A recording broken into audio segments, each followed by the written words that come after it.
Essentiel, le rendez-vous culture de RCJ, Histoire, avec Annette Viviorca.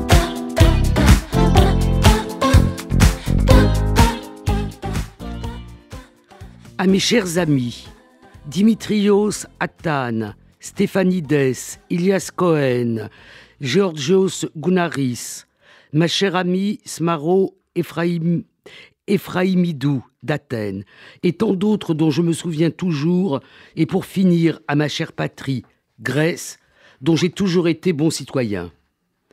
Nous sommes partis de notre Athènes le 2 avril 1944. Après 10 jours de voyage, le 11 avril, nous sommes arrivés à Auschwitz, où ils nous ont transférés dans le camp de Birkenau. Nous sommes restés environ 1 mois en quarantaine, et de là, ils nous ont envoyés les valides et les robustes où, mon cher Mitsos, dans un crématoire.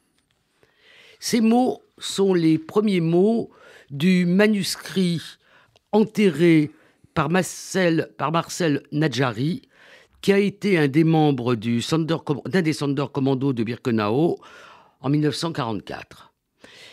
Nadjari a enterré un témoignage qui a été retrouvé, on verra dans quelles conditions plus tard. Il a écrit un autre témoignage en 1947. Et Loïc Marcoux, qui est mon invité aujourd'hui, qui est historien, qui est traducteur du grec, et le traducteur de ces 2 manuscrits. Ces 2 manuscrits figurent dans un livre tout à fait exceptionnel, Sonderkommando Birkenau 1944, Thessalonique 1947, Résurgence, qui est un ensemble de textes construits autour de ces 2 témoignages, un petit peu, si je puis oser sur RCJ cette comparaison, un petit peu comme un commentaire autour du texte de la Torah. Alors, je vais d'abord demander à Loïc... j'ai oublié de dire, ce qui est très important, que l'éditeur est signé Balise. Loïc Marcoux, qui est Marcel Nadjari et comment se retrouve-t-il à Birkenau en 1944 ? Alors, Marcel Nadjari est un juif grec qui est né à Thessalonique en 1917, le 1er janvier 1917. C'est un juif qui grandit dans la Thessalonique de l'entre-deux-guerres. Qu'on appelle plutôt Salonique à l'époque, d'ailleurs. On appelle Salonique, effectivement. Salonique, en fait, c'est le nom donné à la ville ottomane. Lorsqu'elle redevient grecque, les Grecs disent plutôt Thessalonique. Alors, il naît en 1917, et vous savez, Annette Viviorca, que 1917 est une année importante pour la communauté juive de Thessalonique, tout simplement parce qu'un grand incendie ravage la ville. À partir de ce moment-là, d'ailleurs, un grand nombre de juifs thessaloniciens vont émigrer, et un certain nombre d'entre eux, d'ailleurs, vont émigrer en France. Je suis d'ailleurs frappé, petite parenthèse, lorsque je vais au mémorial de la Shoah, sur le mur des noms, on voit des Nadjari. Donc, il y a eu également des juifs séfarades thessaloniciens qui ont émigré en France, mais cette histoire est connue. Alors, Marcel Nadjari grandit dans la Thessalonique de l'entre-deux-guerres et il a une culture qu'Edgar Morin, lui-même originaire de Thessalonique, appelle l'hybride salonicien ou l'hybride thessalonicien. Qu'est-ce que j'entends par là ? Tout d'abord, c'est un citoyen grec. Et comme tous les citoyens grecs de ce temps-là, il est obligé d'apprendre le grec. C'est un point très très important. Il est de langue maternelle judéo-espagnole, j'aurais dû d'ailleurs commencer par là, et on verra d'ailleurs que l'on retrouve des expressions en judéo-espagnol dans son texte. Donc il est le descendant de juifs séfarades qui ont été chassés d'Espagne et du Portugal à la fin du XVe siècle. Et puis, autre point très très important, il a également le français en partage, puisqu'à partir de 1873, l'Alliance israélite universelle est implantée à Thessalonique, et c'est la grande époque du français à Thessalonique, c'est la grande époque de ce que Chaim Vidal-Sefira appelle la galomanie galopante. Et on retrouve en fait ce triple héritage linguistique et culturel, à savoir donc le judéo-espagnol, le français et le grec dans ces manuscrits. Alors, Thessalonique, dans l'entre-deux-guerres, est une ville qui subit, je dirais, une hellénisation à marche forcée. Le grand incendie de 1917 a complètement redessiné la carte de Thessalonique. Un très grand nombre de synagogues ont brûlé, 70% du bâti juif a été atteint, et à partir de ce moment-là, un très grand nombre de juifs qui vivaient dans le centre-ville ont été obligés de déménager à l'est de la cité. À l'est de la cité, il y a le grand cimetière juif de Thessalonique que la municipalité de la ville convoite. En effet, depuis 1927, l'université Aristote est implantée sur une petite partie seulement de ce cimetière, à la place d'un ancien collège impérial ottoman, qu'on appelle Idadi en ottoman. Donc, pour faire simple, pour schématiser, c'est une ville qui subit une hellénisation à marche forcée, même si la communauté juive y est encore prospère. À la veille de la Seconde Guerre mondiale, la communauté juive de Thessalonique s'élève à environ 50 000 âmes. Dans le petit extrait que j'ai lu du texte de Nadjari, il met Grèce en majuscule. Oui, tout à fait. Donc, c'est un texte extrêmement patriotique. Complètement. Et alors, c'est un... pardon, excusez-moi. Mais on va peut-être revenir quand même après cette remarque que vous avez éclairée par l'histoire des rapports entre... par l'hellénisation de ces juifs thessaloniciens. On va peut-être revenir à Nadjari. Donc, il naît dans cette Thessalonique. Tout à fait. Où est-il en 1939 ? Au moment où la guerre est déclarée, mais pas en Grèce encore. Alors, pas encore en Grèce. Effectivement, la guerre éclate en Grèce. Alors, tout d'abord, avant même l'invasion des armées hitlériennes, il y a la guerre gréco-italienne. En effet, le 28 octobre 1940, Mussolini impose un ultimatum à Métaxas en lui disant, voilà... Qui est Métaxas ? Alors, Métaxas, c'est le dictateur de type donc fasciste qui gouverne la Grèce depuis 1936. C'est le représentant de ce que l'on appelle la dictature du 4 août. Bon. Métaxas refuse cet ultimatum. Il prononce ce que l'on appelle en grec to megalo ochi, c'est-à-dire le grand non. Et à ce moment-là, donc, des hostilités démarre entre le royaume de Grèce et l'Italie. L'ultimatum avec quel objet ? Alors, l'objectif est de Mussolini veut que ses troupes puissent entrer librement sur le territoire grec par l'Albanie. Ce que Métaxas refuse absolument. Contre toute attente, la petite Grèce remporte une victoire totalement inattendue contre les armées du Duce. Les armées du Duce commencent à avancer vers la Grèce, bombardent d'ailleurs Thessalonique, mais l'armée grecque parvient à repousser les forces du Duce à l'intérieur, à 60 km à l'intérieur du territoire albanais. À ce moment-là, Marcel Nadjari est mobilisé comme 13 000 juifs grecs sur le front albanais. Il participe à la guerre gréco-italienne. Il est mobilisé comme grec, pas comme juif. Exactement. Ouais. C'est un citoyen grec depuis 1912, comme tous les juifs de Thessalonique qui ont été... donc Thessalonique a été rattachée à l'État grec à la fin de la Première Guerre balkanique, ou lors de la Première Guerre balkanique. Donc il devient un citoyen grec. À ce moment-là, il est obligé de faire le service militaire, qu'il fait d'ailleurs avant la guerre gréco-italienne. Donc il est mobilisé sur le front albanais, et dans son deuxième manuscrit, il revient très très rapidement, dans les toutes premières lignes de son deuxième manuscrit, sur cette expérience-là. Il rentre du front à Thessalonique le 1er mai 1941. À ce moment-là, la Wehrmacht est déjà entrée dans Thessalonique, puisqu'à la suite donc, de l'échec des troupes de Mussolini, lors de la guerre italo-grecque, Hitler décide d'envahir la Grèce. Les hostilités sont déclenchées le 6 avril. Les armées hitlériennes, donc la Wehrmacht, entrent dans Thessalonique le 9 avril, donc 3 jours seulement après le début des hostilités. Athènes tombera le 27 avril et la Crète un tout petit peu plus tard. Bon. À ce moment-là, que se passe-t-il ? Nadjari nous dit, dans son deuxième manuscrit, 1er mai, je rentre du front à Thessalonique. On va peut-être prendre 15 secondes avec grand plaisir. Pour dire qu'est-ce que c'est que le premier et le deuxième manuscrit, enfin le second manuscrit, on y reviendra après plus longuement. Bien sûr. Donc le premier.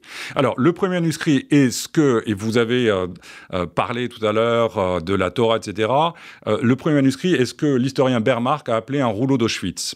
Qu'entend-il par là? Pour justement rappeler la dimension, pour conférer la dimension sacrée de ces manuscrits. Le premier manuscrit est un texte qui a été enfoui dans le sol d'Auschwitz-Birkenau, à proximité du crématoire 3, dans lequel Nadjari œuvrait sous la contrainte. Il a été enfoui au début novembre 1944. C'est une sorte de bouteille à la terre. Nadjari espérait bien évidemment que ce message serait lu, et de fait, il a été retrouvé près de 36 ans plus tard, le 24 octobre 1980. Le deuxième manuscrit est un texte qu'il a écrit à la mi-avril 1947, donc pendant la guerre civile grecque. Alors, c'est un texte qui est différent du premier, bien évidemment. Il est beaucoup plus long, il comporte 57 feuillets, alors que le premier manuscrit n'en comptait que 12, pour des raisons que l'on comprend, bien évidemment. Nadjari destinait ce texte plutôt à lui-même, et il revient sur l'ensemble de son parcours entre 1940, 28 octobre 40, et 1945, au moment juste avant sa libération. Alors, maintenant, on revient à Nadjari en avril 1941. Alors, Nadjari, en avril 1941, donc il rentre du front à Thessalonique le 1er mai 1941. À ce moment-là, que se passe-t-il ? L'occupation allemande de Thessalonique donne l'impression aux Juifs de Thessalonique d'une sécurité trompeuse. An illusion of safety, dira plus tard un juif grec appelé Mikhail Matsas. En effet, malgré certaines mesures ciblant spécifiquement les juifs, en particulier l'arrestation des membres du conseil communautaire, la saisie des archives et des bibliothèques de la communauté par le Sonderkommando Rosenberg, etc., etc., les juifs de Thessalonique, dans un premier temps, n'ont pas l'impression d'être ciblés en tant que juifs. Il n'y a pas de mesures spécifiquement anti-juive à Thessalonique. Tout change à partir du 11 juillet 1942. Dans le deuxième manuscrit, dans le premier feuillet, Nadjari fait une très brève mention de cette date. Enfin, il fait allusion plus exactement à cette date-là. À ce moment-là, que se passe-t-il ? 9000 hommes juifs de Thessalonique, âgés entre 18 et 45 ans, sont sommés de se rassembler sur la place de la Liberté, au centre de Thessalonique, pour être réquisitionnés aux travaux forcés. Nadjari fait partie de ces hommes-là qui seront astreints à des tâches extrêmement dures, par exemple réfection de voies routières, etc. La mortalité sera importante, elle sera de 12%. Nadjari sera libéré assez rapidement. Il nous dit qu'il est libéré à l'octobre 1942. Il faut savoir, ce que Nadjari ne dit pas dans son deuxième manuscrit, c'est que ces hommes qui sont astreints aux travaux forcés, ces hommes juifs, seront libérés moyennant le paiement d'une rançon astronomique que la communauté juive de Thessalonique accepte de verser aux autorités d'occupation allemandes. Les autorités d'occupation allemandes mettent également dans ce deal, même si le terme, bien évidemment, n'est pas du tout approprié ici, l'arasement d'une partie du cimetière juif de Thessalonique qui sera finalement totalement arasé. Mais Nadjari n'en parle pas dans son manuscrit. Donc Nadjari est où ? Il est à Thessalonique. Alors, Nadjari est à Thessalonique. Que se passe-t-il ensuite ? Fin décembre 1942, début 1943... Alors, début 1943, les hommes d'Eichmann, à savoir Dieter Wisliczeny et Alois Brunner, sont envoyés à Thessalonique en vue de coordonner la déportation et d'organiser la déportation des Juifs de Thessalonique. Alois Brunner, on le connaît bien, évidemment. Ici, oui, ici en France, puisque c'est lui qui a été aussi envoyé en France pour organiser la déportation, notamment celle de la zone dite libre après Tout à fait. Après que les Italiens aient laissé... Tout à fait. Alors, effectivement, Aloïs Brunner va est dépêché à Thessalonique par Adolf Eichmann avec Dieter Wislicenyi pour organiser la déportation. Alors, ils arrivent à Thessalonique début février 1943 et à ce moment-là, les lois de Nuremberg sont appliquées à Thessalonique. Mais Nadjari n'en parle absolument pas dans son deuxième manuscrit, sans doute parce que c'est extrêmement douloureux pour lui. Pourquoi ? Parce que ses parents vont être déportés dans les premiers convois. Donc la déportation des Juifs de Thessalonique s'étale en 19 convois du 15 mars 1943 au 10 août 1943. 18 convois arriveront à Auschwitz, sur la Judenrampe, et le 18e convoi sera, lui, déporté à Bergen-Belsen. Les parents de Nadjari sont déportés dans les premiers convois. Quand je dis les parents, son père, Abraham Nadjari, qui est un vendeur de fourrage alimentaire, sa mère, Luna Pelosov, et sa grande sœur qu'il vénérait, qui s'appelle Nelly. Et Nadjari donnera d'ailleurs à sa fille le nom de sa sœur adorée qui sera assassinée avec ses parents à Auschwitz. Donc la caractéristique, si je vous comprends bien, c'est que c'est une déportation qui se situe sans qu'il y ait avant différentes phases de la persécution, donc qui est extrêmement rapide. Très rapide.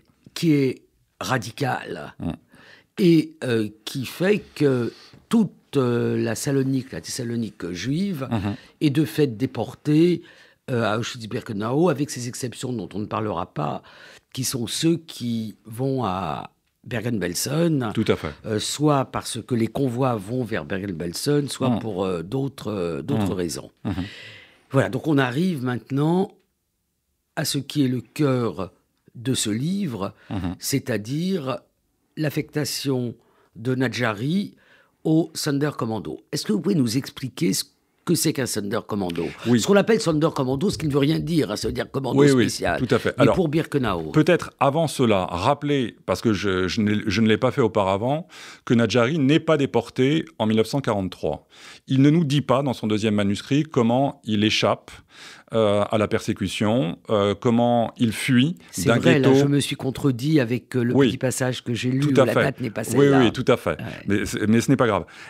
Il ne nous dit pas comment il échappe à la déportation. Ce qui est sûr, c'est qu'il fuit Thessalonique après la déportation de ses parents. Il l'écrit noir sur blanc avec son cousin Ilias Isaac Cohen. Que fait-il à ce moment-là ? Eh bien, il va à Athènes. Alors, pourquoi Athènes, me direz-vous ? Eh bien, tout simplement parce qu'Athènes est en zone d'occupation italienne. Il faut savoir donc que la Grèce a subi une triple occupation pendant la Seconde Guerre mondiale, allemande, bulgare et italienne. Les Italiens occupent 2/3 du pays et ils occupent en particulier Athènes. On a parfois l'image de la svastika, du drapeau nazi qui flotte sur l'acropole. Alors, les Allemands sont effectivement entrés dans Athènes, mais ils ont laissé Athènes aux Italiens. Ils occupent en revanche le Pirée et des ports stratégiques de l'Attique. Ils occupent bien évidemment Thessalonique, qui est la plus grande ville. Les ports du Pirée, c'est à toute proximité d'Athènes. Voilà, exactement. Bon, à ce moment-là, donc, Nadjari est à Athènes. Il crée une savonnerie avec son cousin Ilias Isaac Cohen. D'après Frangiski Mbadjopoulou, donc, qui a été la première à publier ses témoignages en Grèce, eh bien, il aurait déjà participé à un réseau de résistance. Il parle d'un bureau, etc.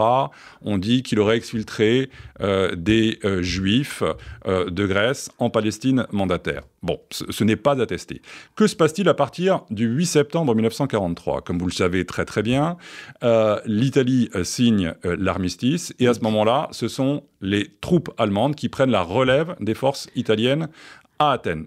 Nadjari est obligé de fuir. Italienne en France. Voilà, exactement. Nadjari est obligé de fuir. Il prend le maquis au sein de l'EAM Hellas. Alors, l'EAM Hellas, c'est le plus grand groupe de résistants en Grèce. C'est un groupe de résistance, d'obédience communiste. Nadjari, d'ailleurs, prend ses distances à l'égard de ce groupe, même s'il combat en son sein. Il est blessé. Il doit revenir à ce moment-là à Athènes.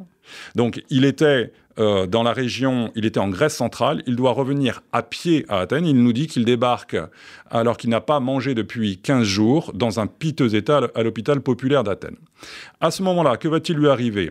Il se fait soigner, mais il est dénoncé pour fait de résistance. Il va être arrêté à la fin décembre 1943, place Kypriadou à Apatissa, dans un quartier d'Athènes. À ce moment-là, il est emprisonné à la prison Avérov. Il est interrogé par la Gestapo au siège de la rue Merlin. Il est torturé à de nombreuses reprises. Il l'indique d'ailleurs de manière très très claire dans son deuxième témoignage, dans son deuxième manuscrit. Mais il ne révélera pas ses activités de résistant. Il a pris un pseudonyme grec. Il se fait appeler, comme tous les juifs vivant dans la clandestinité, il se fait appeler Manolis ou Emmanuel Lazaridis. Il est obligé de révéler qu'il est juif après avoir enduré une bonne dizaine de séances de torture. Il est envoyé au camp de Khaïdari en banlieue d'Athènes. Et que se passe-t-il à la fin mars 1944 ? À la fin mars 1944, les juifs d'Athènes sont raflés. Quand je dis les juifs d'Athènes, il y a des juifs romagnotes, qui vivent à Athènes. C'est des juifs indigènes, si je puis m'exprimer ainsi. Exactement, ce sont des juifs indigènes. Mais il y a également qui ont été obligés de s'inscrire sur les listes de la communauté, même si le grand rabbin d'Athènes, Barzilai, n'a pas voulu donner ces listes à l'occupant allemand. Bon, ça c'est une longue histoire. Mais il y a également des juifs thessaloniciens de nationalité italienne et de nationalité notamment de nationalité italienne, qui ont pu être exfiltrés, si je puis dire, à Athènes, grâce à l'action du consul d'Italie à Thessalonique. Nadjari va retrouver des amis, donc des juifs de Grèce, mais de nationalité italienne, à Khaïdari. Bon.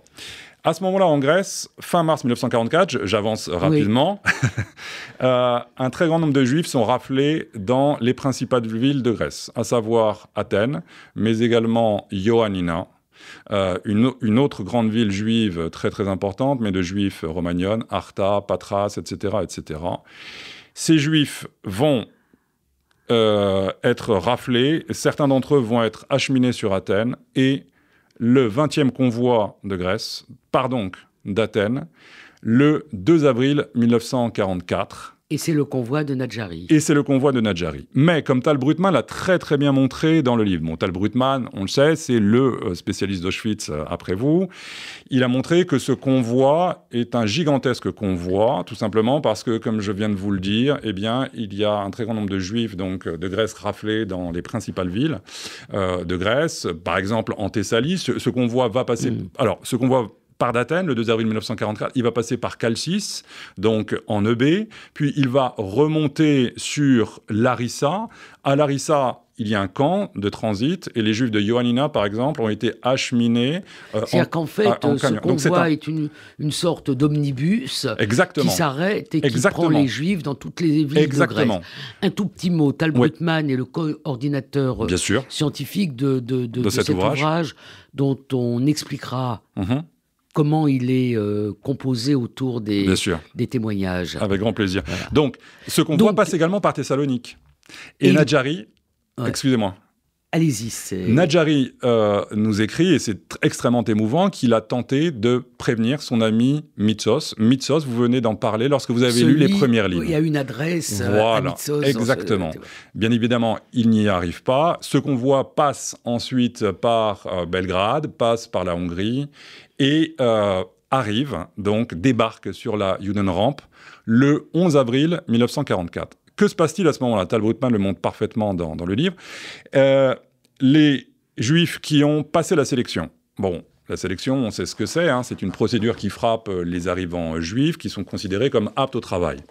Bon, il y a environ, dans ce convoi qui est un convoi immense, 5200 Juifs, qui a été, Tal Brutman le montre, scindé en deux à son arrivée, tout simplement parce que la Judenrampe ne peut pas accueillir autant de wagons. Voilà. Donc ce convoi a été scindé en deux. Nadjari franchit la sélection avec d'autres Juifs de Grèce, notamment des Juifs de Thessalonique. Ces Juifs qui ont passé la sélection sont acheminés sur Auschwitz I, donc dans le Stammlager, dans le camp Souche, où ils sont photographiés. Bon. Ils sont ensuite envoyés à Birkenau. Ils subissent la procédure d'enregistrement habituelle, tatouage du numéro, etc., et sont envoyés dans le camp de quarantaine. Nadjari nous dit qu'il est interné, dans le camp de quarantaine 1 mois entre donc la mi-avril et la mi-mai 1944. Que se passe-t-il à la mi-mai 1944 ? Comme vous le savez parfaitement, c'est le début de l'action Eus.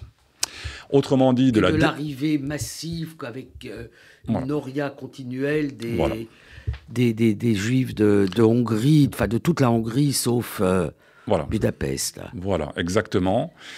Il y a besoin que de main-d'œuvre. Donc que les chambres à gaz fonctionnent à plein régime. Elles fonctionnent à plein régime, elles fonctionnent nuit et jour. Voilà. Et comme toujours, le problème n'est pas de tuer, mais le problème, c'est le traitement des corps. Exactement, et de faire disparaître toutes les traces du génocide. Donc à ce moment-là, Nadjari est incorporé, est affecté avec, alors les chiffres varient entre 150, 200 juifs de Grèce aux Sonderkommando.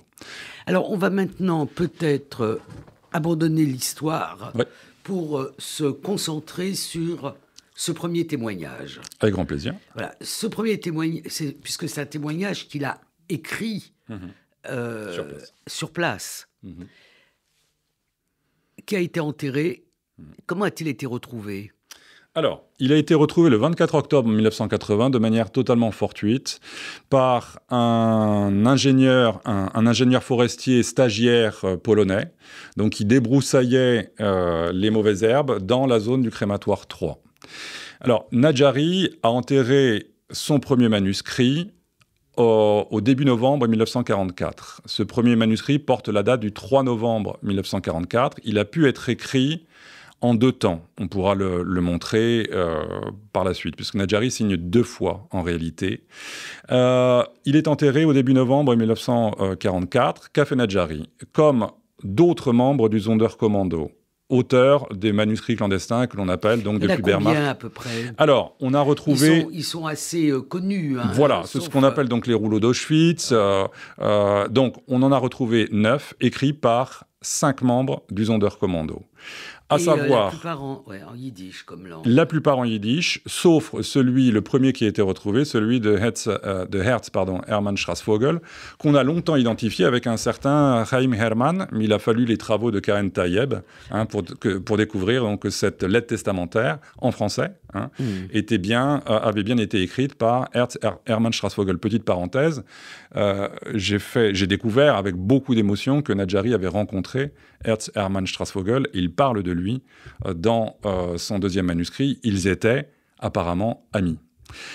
Ils ont pu communiquer en français, puisque Nadjari était francophone, et Hermann Strassvogel, juif polonais ayant émigré en France dans l'entre-deux-guerres, et bien évidemment parlait le français. Je ferme la parenthèse. Donc Nadjari enfouit son manuscrit dans le sol d'Auschwitz-Birkenau. Il le met dans une bouteille, thermos, qui est elle-même enveloppée dans une sacoche en cuir. Cet acte-là est un acte fort. C'est un acte de résistance, puisqu'il s'agit de s'opposer à l'effacement des traces voulu par les nazis. Il veut répondre à l'effacement des traces par la trace scripturaire. Il veut laisser une trace. Il n'est pas le seul à le faire, puisqu'on a vu que d'autres, en particulier Leigh Blankfuss, Zalmen Leventhal, Zalmen Gradowski, l'ont fait également.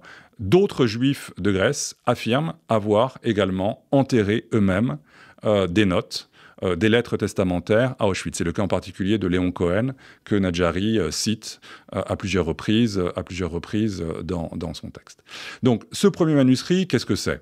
Eh bien, c'est tout d'abord une lettre testamentaire, puisque Nadjari donc écrit cette lettre testamentaire au début novembre 1944. Que se passe-t-il à ce moment-là ? Eh bien, c'est la fin des convois. Nadjari écrit d'ailleurs de manière symptomatique le jour du dernier convoi qui arrive à Auschwitz. À ce moment-là, le Sonderkommando c'est les membres du Sonderkommando qui sont régulièrement éliminés, parce qu'ils sont porteurs de secrets. Oui, ils savent que leurs jours sont comptés. Leurs jours sont comptés. Donc Nadjari est persuadé qu'il va être liquidé dans les jours, voire les semaines, ou les jours ou les semaines qui suivent. Ernst Strassvogel, qui écrit sa lettre testamentaire le 6 novembre 1944, qui est très malade d'ailleurs d'après Nadjari dans son deuxième manuscrit, le sait aussi. C'est la raison pour laquelle il enfouit sa lettre, lui aussi, après le 6 novembre 1944. Donc c'est un acte testamentaire. Nadjari lègue ses biens terrestres à ses amis, qu'il remercie. Il lègue en particulier le piano de sa sœur chérie Nelly, qui a été donc assassinée à Auschwitz, à son cousin Ilias Isaac Cohen, avec lequel il avait pris d'ailleurs le maquis, mais leur route s'était séparée. Alors, ce manuscrit est exhumé par hasard en 1980. Oui. Alors, ce qui me frappe, c'est une magnifique édition, hein, vraiment. Absolument. Vraiment. Et même une coédition. C'est même une coédition, oui. Il faut aussi signer aussi les éditions Arculis de Pierrette Turlet. Pierrette Turlet. Alors, le choix éditorial, hein, ça c'est un choix éditorial. Bien sûr. Ça a été pour le premier manuscrit de mettre en regard sur la page de gauche la photo de la page originale et sur la page de droite le texte traduit, votre traduction. Or, quand on regarde les pages, on voit rien. Non. C'est-à-dire quelqu'un comme moi ne voit rien. Voilà. C'est-à-dire qu'on voit quelque chose de délavé, de l'encre délavée. Et d'ailleurs, le choix de la couverture, qui est un dessin d'aquarelle. Une aquarelle de Samis Tabor. Qui ne connaissait pas ces pages, mais c'est quelque chose qui répond en quelque sorte à ce que l'on voit de ces pages.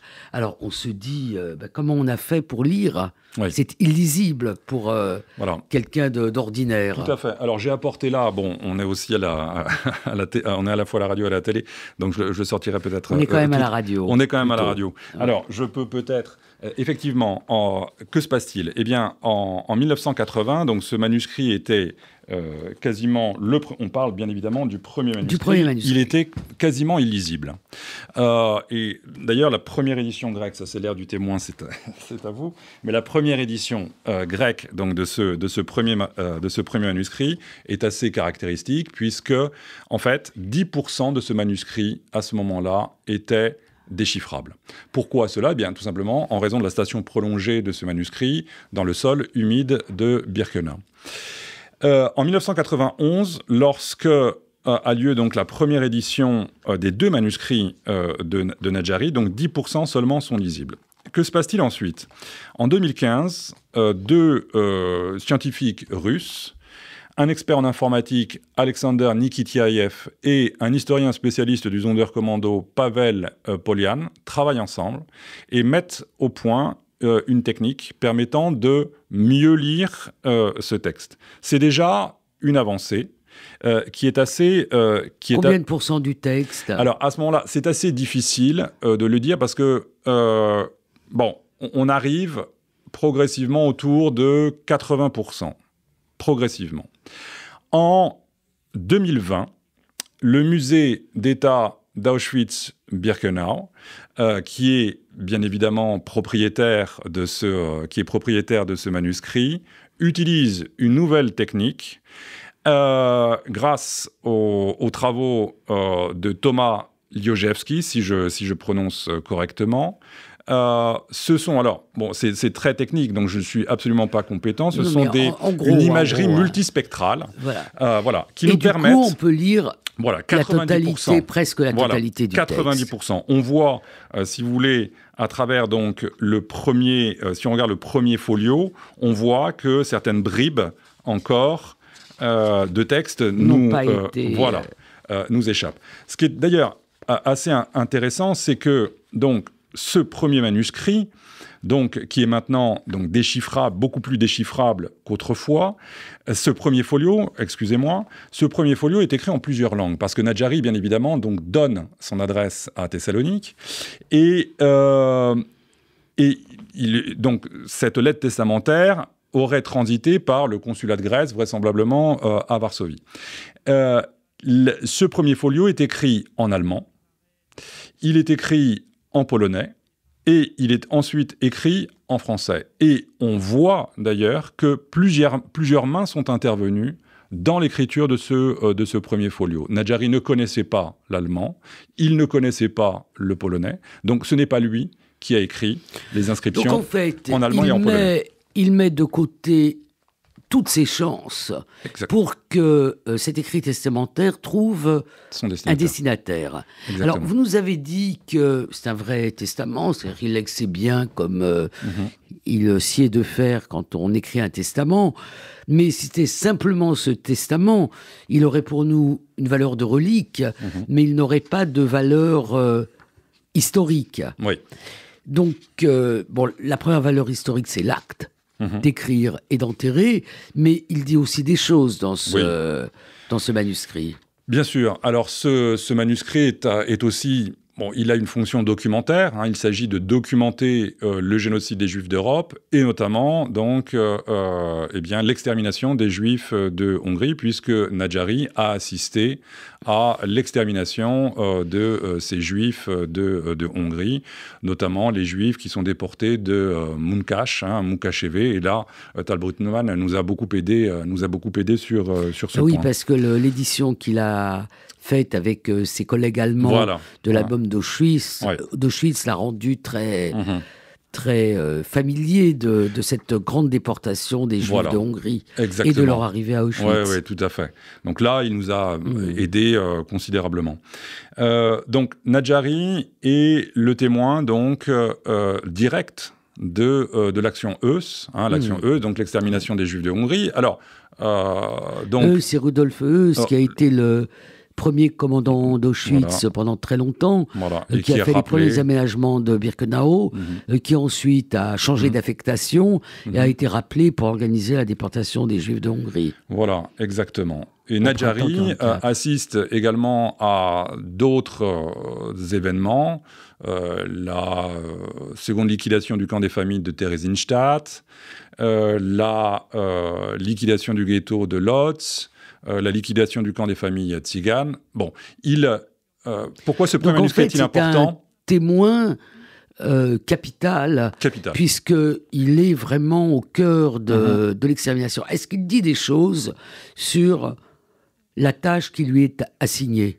Alors, bien sûr, il décrit assez brièvement dans son premier manuscrit, tout simplement parce qu'il écrit dans un état d'urgence que l'on peut comprendre parfaitement.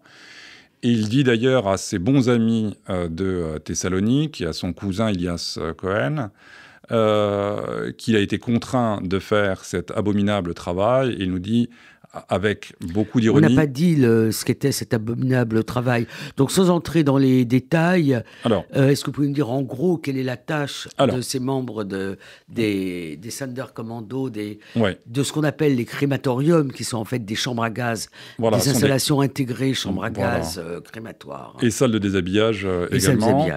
Alors... D'après Tal Brutman, donc pour reprendre la définition de Tal Brutman, qui est la plus large et la plus précise possible, ils sont chargés de la gestion des corps des victimes de la solution finale. Alors, derrière cette définition se cachent des tâches absolument épouvantables. Outre l'accueil des candidats à la mort, des futures victimes, dans la salle de déshabillage, l'extraction des corps après le gazage.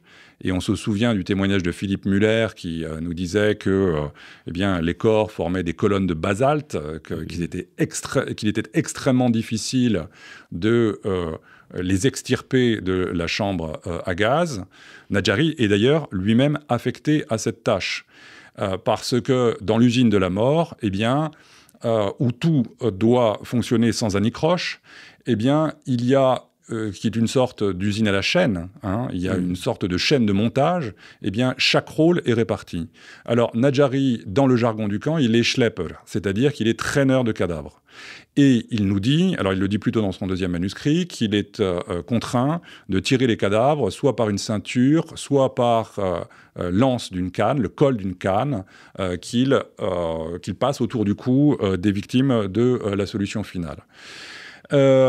Parmi les membres du Sonderkommando, certains sont affectés à d'autres tâches. Il y a ceux que l'on appelle les coiffeurs, c'est-à-dire ceux qui sont chargés de couper les cheveux des femmes, qui seront ensuite déshumidifiés, cardés, etc. C'est pas Birkenau, mais chacun a gardé en mémoire le témoignage de Bomba dans Shoah, même si c'est pas Birkenau. Oui, tout à fait.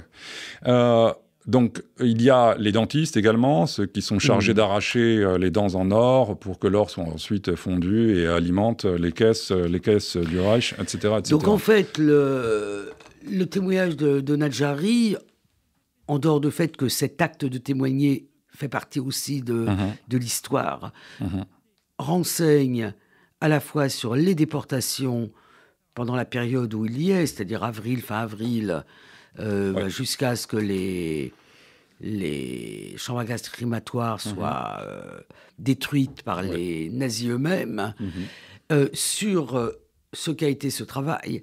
Mais moi, ce qui m'a frappé, c'est les différences entre le premier témoignage et le second. Est-ce que vous pouvez nous parler un tout petit peu du second ? Parce que le temps tourne. Oui, le temps tourne. Alors, le second témoignage est bien évidemment différent du premier. Pourquoi ? Parce que donc, il est écrit 2 ans plus tard. À ce moment-là, donc, Nadjari l'écrit dans le contexte de la guerre civile. Il l'écrit dans un hôpital militaire, de nuit, selon... Oui, dites-nous en 2 mots ce que c'est que cette guerre civile, parce que c'est vrai que la guerre civile a bouleversé la chronologie de la prise de conscience de la Shoah en Grèce. Oui, complètement. Alors, la guerre civile éclate en Grèce en 1946. Certains historiens la font remonter un tout petit peu plus tôt, à la fin 1944, lors de la bataille dite d'Athènes. Elle oppose les communistes qui ont nourri les rangs de la résistance et grâce auxquels la Grèce a été libérée en octobre 1944. Donc l'EAM est la principale force de résistance du pays, s'oppose très violemment à d'autres groupes de résistants, notamment l'EDES de Napoléon Zervas. Et à ce moment-là, donc les communistes s'opposent aux nationalistes, ce que l'on appelle les nationalistes. En gros, c'est une guerre civile entre nationalistes et communistes dans un contexte de guerre froide, où chacune des forces est soutenue directement ou indirectement par les nationalistes les 2 grandes puissances. Voilà, exactement. Alors parmi les nationalistes, il faut savoir qu'il y a d'anciens collaborateurs des nazis, et c'est ça qui est tout à fait important. Et comme ce sont les nationalistes qui vont remporter cette guerre civile épouvantable qui a fait 150 000 morts contre les communistes, à ce moment-là, eh bien, la Shoah sera complètement étouffée en Grèce. En quoi la guerre civile affecte-t-elle le témoignage de Nadjari ? Tout simplement parce que ce témoignage ne peut pas être publié dans le contexte de la guerre civile grecque. Pourquoi l'écrit-il ? Il l'écrit pour lui. Il écrit avant tout pour lui, c'est une trace qu'il garde pour lui-même. C'est une sorte de mémoire de sa mémoire. Nadjari veut récapituler son parcours entre 1940 et 1945. Il veut faire la chronique des événements qui lui sont arrivés. Selon toute vraisemblance, il veut garder une trace pour lui-même. Sa fille nous a dit, Nelly Nadjari, donc qui porte le nom de sa sœur, nous a dit qu'il n'avait pas eu l'intention de le publier. De toutes les façons, ce second manuscrit était impubliable en grec dans le contexte de la guerre civile pour les raisons que nous avons évoquées. Qu'est-ce que vous voyez que... Alors moi, ce qui m'a frappé tout de suite en lisant les 2 témoignages, c'est l'hymne à la Grèce du premier. Le premier, il dit « Je suis grec, grec, grec ». Je veux mourir en vrai grec. C'est écrit en capitale. Et on a le sentiment que dans le 2e témoignage, sa grécité, je ne sais pas comment on dit, est disparaît pratiquement. Oui, alors ça tient peut-être, alors c'est une excellente remarque. Je pense qu'effectivement, Nadjari, lorsqu'il écrit son second manuscrit, eh bien, le contexte de la guerre civile doit lui peser considérablement. Et d'ailleurs, par la suite, il partira aux États-Unis. Alors, il part aux États-Unis quand? Alors, il part aux États-Unis en 1951. Dans le cadre du plan Marshall. Auparavant, il s'est marié. Avec une femme qui a été Rosa Saltiel, qui a été déportée à Bergen-Belsen. Donc qui il s'est marié aussi avec une survivante. Alors, une juive séfarade qui était, elle, donc originaire de Thessalonique, mais qui était de nationalité espagnole. Et il a donc eu 2 enfants. On me fait signe qu'il nous reste 5 minutes. Oui. On va consacrer les dernières minutes à... expliquez un peu comment vous avez construit cet ouvrage. Vous, c'est-à-dire Anne-Laure Brissac, Pierre Turlet, l'œil scientifique de Tal Brugman, bien évidemment. Donc c'est un ensemble, ce livre. Alors, vous avez donc... On a parlé longuement de ce qui est le cœur du livre, c'est-à-dire le premier manuscrit, un des manuscrits sous la cendre, un des rouleaux d'Auschwitz, et du second. Alors, il y a autre chose dans ce livre. Est-ce que vous pouvez nous l'expliquer un peu? Alors, effectivement, ça, ce sont les éditrices qui l'avaient voulu. Et puis, le travail s'est construit au fur et à mesure. Il fallait bien évidemment encadrer ces 2 manuscrits parce que sinon, ils n'auraient pas été sans doute... leur lecture n'aurait pas pu se faire de la manière la plus approfondie possible. Donc, les éditrices se sont rapprochées de Tal Brugman, qui est le grand spécialiste de la Shoah que l'on sait. Elles ont également demandé à Serge Klarsfeld, que tout le monde connaît bien évidemment, de signer... Qui a préfacé l'ouvrage. Voilà, qui a préfacé l'ouvrage, et on l'en remercie encore, évidemment. Et puis, elles ont fait appel, bien évidemment, il ne fallait pas oublier que les 2 manuscrits Nadjari ont été d'abord édités en Grèce par la professeure Frangiski Ambadjopoulou, qui a été la première à éditer les 2 témoignages de Nadjari en 1991, puis en 2018. Il y a également les analyses d'Andreas Kilian, qui est un historien spécialiste du Sonderkommando. Tal Brugman, donc, on l'a dit, signe 2 articles qui replacent la déportation des Juifs de Thessalonique, donc le 20e convoi de Grèce, dans l'histoire du lieu. Et il nous montre en particulier que Birkenau a été un lieu qui a constamment évolué au fil du temps. On en a parfois une image assez figée, mais en fait, pour l'extermination des Juifs de Hongrie, donc c'est le moment au cours duquel, plus exactement, l'usine de la mort va fonctionner à plein régime, le site de Birkenau a profondément évolué. Puisque, outre les crématoires, des fosses de crémation sont également aménagées. Le bunker 2... Oui, mais on reste quand même sur le livre. Oui, bien sûr, voilà. Pardon. Voilà. Bon, donc, en dehors de ce texte... vous avez un texte de Georges Didier Huberman. Voilà, qui est absolument magnifique, criant sans crier. Alors, Georges Didier Huberman avait déjà travaillé, bien évidemment, sur les images du crématoire 5 qui ont été prises, les photos qui ont été prises par Alberto Herrera. Alberto Herrera est mentionné par Nadjari dans son second manuscrit. Donc là aussi, c'est un manuscrit qui est très très important. Oui, c'est l'ouvrage de Didier Huberman, voilà, Image malgré tout, voilà, qui revient sur cette question, des photos. Tal Brugman signe 2 articles. Ça, vous l'avez dit déjà. Voilà. Et puis, au fil du temps, moi-même, en tant que traducteur, voilà. Vous donnez une contribution sur... Voilà. Et puis, il y a aussi un ensemble de témoignages qui concernent vraiment l'auteur de ces manuscrits, Marcel Nadjari. Un texte de sa fille, Nelly, dont vous avez insisté sur le fait qu'elle portait le prénom de sa sœur adorée, et d'Alberto Nadjari, parce que il y a quand même une interrogation que chacun a, même si on n'ose pas l'exprimer, c'est comment peut-on raccrocher après avoir été déporté et être membre du Sonderkommando avec une vie que j'appellerais normale, c'est-à-dire une vie professionnelle qu'il a eue, assez réussie aux États-Unis. Tout à fait. Et ses 2 enfants. Alors, comment il meurt quand même assez jeune, hein, Nadjari. Alors, voilà, il meurt à 51 ans, le 31 juillet 1971 à New York, frappé d'une crise cardiaque.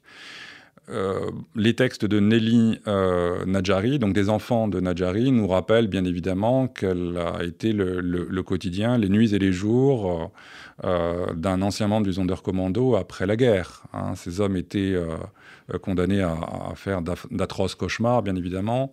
Ils vivaient dans une normalité anormale, en quelque sorte. Leur quotidien était, bien évidemment, on ne sort jamais d'Auschwitz. Bon, beaucoup l'ont dit. Peut-être que cette anormalité totale fait que cette vie leur a semblé être une vie séparée de la vie ordinaire. Et c'est peut-être ça qui permettait de raccrocher. C'est une hypothèse comme ça. Oui, bien sûr, bien sûr. Voilà. On ne peut quand même s'empêcher de constater que Nadjari est mort très jeune et qu'il a longtemps... En quelle année ? Donc il est mort en 1971 et donc il a là aussi porté les séquelles psychiques et somatiques du Sonderkommando. Le second manuscrit nous montre également les souffrances terribles auxquelles il a été confronté, le froid, la faim notamment. Il a effectué une marche de la mort, puisque comme les survivants du Sonderkommando se sont glissés dans la foule des prisonniers lors de l'évacuation d'Auschwitz, il a donc fait une marche de la mort qui l'a conduit à Mauthausen. Il a ensuite un périple qui est plus